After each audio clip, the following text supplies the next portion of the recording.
चलिएगा मेरे प्यारे बच्चों, आप लोग का जैसे कि छठा चैप्टर चालू होने जा रहे हैं और ध्यान से देखिएगा। आज का क्लास जो होगा छठा चैप्टर का बेसिक होगा। कि कौन सा क्लास होगा? बेसिक्स। ठीक है, जो हम लोग का देख रहे हैं छठा चैप्टर चल रहा है कि नहीं।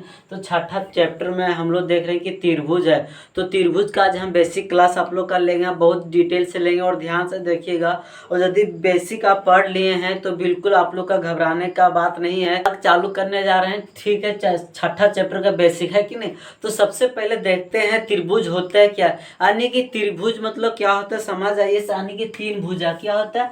यानी कि त्रि मतलब क्या होता है, तीन होता है। भुज मतलब भुजा होता है, जिसका तीन भुजा मिलकर यदि तीन यानी तीन रेखे मिलकर तीन उसको भुज बनाता है, उसी को क्या कहते हैं, भुजा बोलेंगे। ठीक है, चलिए हम ध्यान से देखिएगा। आप लोग यानी कि त्रिभुज बोलते हैं किसको, और अच्छे से समझिएगा, तभी आप लोग को क्या होगा, समझ में आएगा। तो चलिए आप लोग का टाइम ना इन्वेस्ट हुए करते हुए क्या करते हैं, बेसिक क्लास चालू। अभी क्या बताएं, त्रि मतलब क्या, तीन लाइन।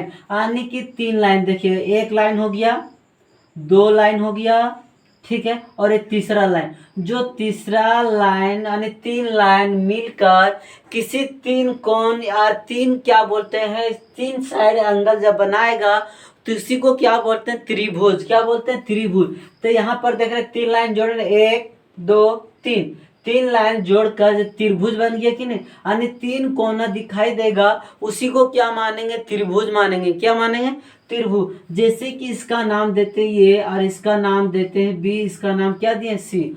तो यहाँ तक कंप्लीट हुआ। आप देखते हैं, ध्यान दीजिएगा कि एक कोण क्या रहता है, ये कोण का मान और ये कोण का मान और ये कोण का मान, इसका नाम 1 देते हैं, इसका 2 देते हैं, इसका 3 देते हैं। ये त्रिभुज का तीनों कोना हम लोग जोड़ेंगे, तीनों साइड एंगल मतलब अंदर अंदर कोण जोड़ेंगे, तो पूरा हम लोग का जो बनेगा 180 डिग्री का। कितना बनेगा, 180 डिग्री का तीनों एंगल यानी तीनों कोण जोड़ने पर हमें कितना प्राप्त होगा, 180 डिग्री का मान प्राप्त होगा। और ध्यान दीजिएगा कि यहाँ तो 180 डिग्री मान, जैसे दूसरा तरह से लिख सकते हैं, क्या लिखते हैं, कौन ये एक प्लस कौन दो प्लस क्या देते हैं, कौन 3 बराबर कितना है, 180 डिग्री। यानी कि जो अंदर अंदर हम लोग भुजा जोड़ेंगे तो आपस में जुड़कर कितना आना चाहिए, 180 आना चाहिए। कितना आना चाहिए, 180 आना चाहिए। तब क्या कहलाएगा, त्रिभुज कहलाएगा। क्या कहलाएगा, त्रिभुज। समझ में आ रहा है, सिर्फ तीन कोण रहेगा। कितना कोण, तीन कोण। ठीक है, चलिए अब देखते हैं कि समरूप होता क्या। सबसे पहले हम चित्र बना देते हैं। आप लोग का देखिएगा, एक चित्र हुआ, त्रिभुज हो गया।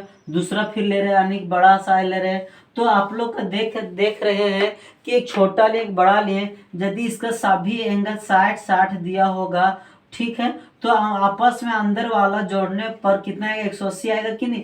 तो यहाँ से देख रहे हैं कि दोनों भुजा यानी कि इस पे भुजा में आपस में सभी जोड़ेंगे तो 180 आएगा, इसमें भी जोड़ेंगे तो 180 आएगा।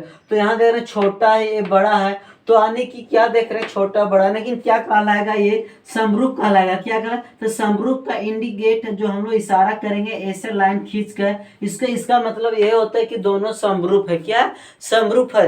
चलिए अब देखते हैं सर्वागसम क्या होता है। यानी कि एक देते हैं क्या, चतुर्भुज लेते हैं। जैसे कि चतुर्भुज ले रहे हैं, ठीक है, बड़ा सा चतुर्भुज ले रहे हैं। ध्यान दीजिएगा, तभी आप लोग का बिल्कुल समझ में आएगा। ठीक, तो इसका जैसे कि हम लोग मान देते हैं, इसको ए बी सी डी इसको नाम देते हैं, इसको ए बी और सी डी। ठीक है, आनी देख रहे हैं इसका 8 सेंटीमीटर है, तो इसका भी 8 सेंटीमीटर, इसका भी 8 सेंटीमीटर, इसका भी 8 सेंटीमीटर। तो इसी तरह इसका भी भुजा 8 सेंटीमीटर है, तो ये भी 8 सेंटीमीटर, ये भी 8 सेंटीमीटर, ये भी 8 सेंटीमीटर। तो दोनों के देख रहे हैं, क्या देख रहे हैं, छोटा देखने में बड़ा, लेकिन जो सभी भुजा क्या आपस में बराबर, ये भी बराबर, ये बराबर है। तो सबसे पहले देख रहे हैं कि चित्र क्या दिख रहा है, समरूप दिखाई दे रहा है, छोटा बड़ा, तो समरूप दीजिए। और जैसे कि एंगल बराबर है, एंगल बराबर है, इसीलिए बराबर का साइन दीजिए। तो इसके मतलब क्या होता है, दोनों का लाइन मतलब क्या होता है, सर्वागसम होता है। क्या होता है, सर्वागसम होता है। ठीक है, तो चलिए हम आगे समझाते हैं आप लोग का होता है क्या। ठीक, देखते हैं, जैसे कि अभी बताएं क्या, देखने में तो सब यहाँ तो एंगल मिल रहा है। यदि चतुर्भुज अगर त्रिभुज रहेगा सर्वागसम में तो हम कैसे बनेगा। और ध्यान दीजिएगा कि सबसे पहले हम बताने जा रहे हैं, ठीक है। देखिए, दो त्रिभुज लेते हैं, एक छोटा लेते हैं, ठीक है। और एक क्या लेते हैं, बड़ा सा लेते हैं, ठीक है। तो बड़ा लेते हैं तो यहाँ पर देखिए इसका ए नाम देते हैं, इसका बी दे रहे हैं, इसका सी दे रहे हैं, इसका पी दे रहे हैं, इसको क्यू दे रहे हैं, इसको आर दे रहे हैं। तो अभी क्या बोले थे, दोनों एंगल में यदि बराबर रहेगा तो क्या कहलाएगा, सर्वागसम कहलाएगा। तो इसका मान मान के 2 है, यहाँ पर 4 है, यहाँ पर 6 है, यहाँ पर 4 है, यहाँ 8 है, यहाँ 12 है। तो यदि इस भुजा और इस भुजा यदि हम मिलाएंगे तो हम लोग सबसे पहले क्या करेंगे, चेक करेंगे कि है सर्वागसम की नहीं। तो इसमें एंगल तो देख रहे हैं 8 है, इसमें भी 8 है। तो आप बिना चेक किए हुए देख के सिर्फ बता दिए।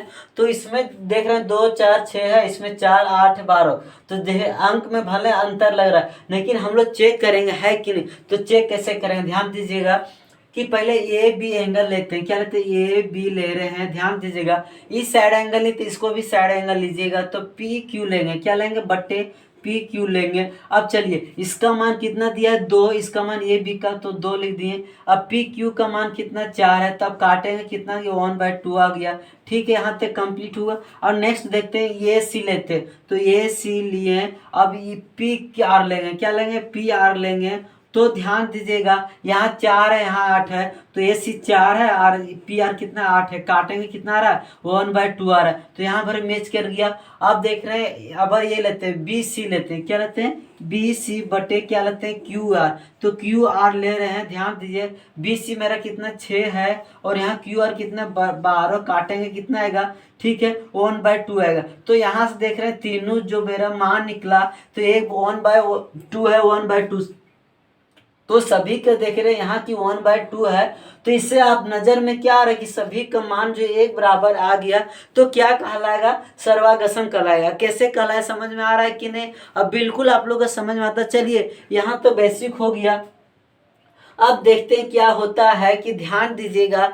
यदि एक त्रिभुज लेते हैं, क्या लेते हैं, त्रिभुज ले रहे हैं, ठीक है। यदि इस त्रिभुज के बीचों बीच में इस तरह लाइन है, यहाँ पर एक प्रतिच्छेद लाइन करेगा।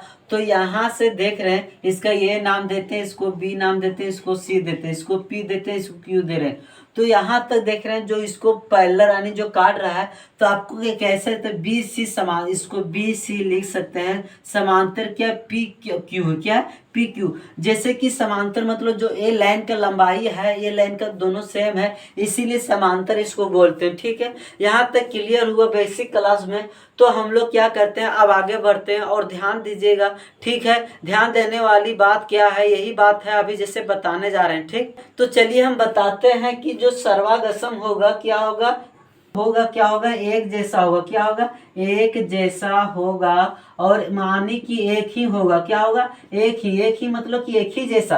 तो यानी कि देख रहे हैं यहाँ पर एक है जैसा है, यानी एक जैसा।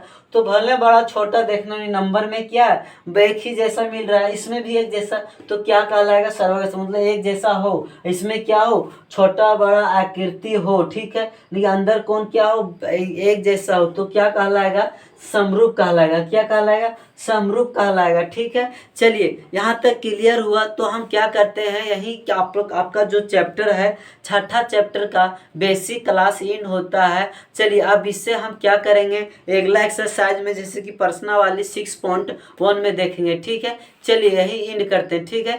Thank you so much.